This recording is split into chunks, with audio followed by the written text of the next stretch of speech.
एगो साली अपना जीजा से देखी का कहतरी, कौन भाव में कहतरी कि जीजा जी बबुआ के बर्थडे बा, केक लउआ लाइन।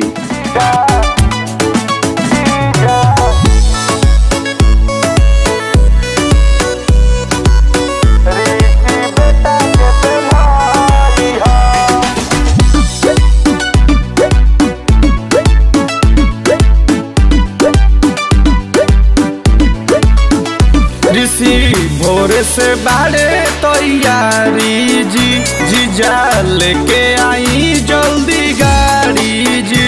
ऋषि भोर से बाड़े तैयारी जी, जीजा लेके आई जल्दी गाड़ी जी। जाए के बा मंदिर ना बतिया भूलई हो, जाए के बा मंदिर ना बतिया भूलई हो।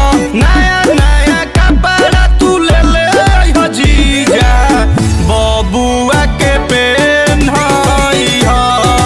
नया नया कपड़ा तू ले ले हो जीजा, ऋषि बेटा के पेन्हई हो।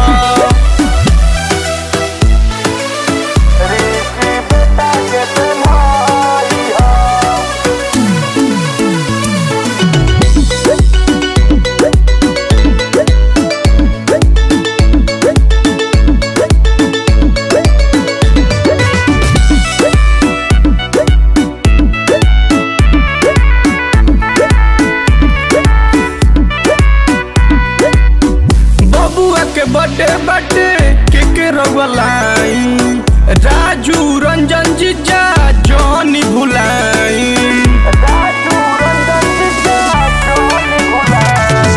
बबुआ के बड़े बड़े के रवलाई, राहुल अंकित जीजा जॉनी भुलाई।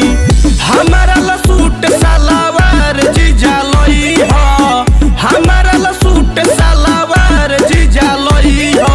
नया नया कपड़ा तू ले ले हो जीजा, बबुआ के पेन्हई हो। नया नया कपड़ा तू ले ले हो जीजा, ऋषि बेटा के पेन्हई हो।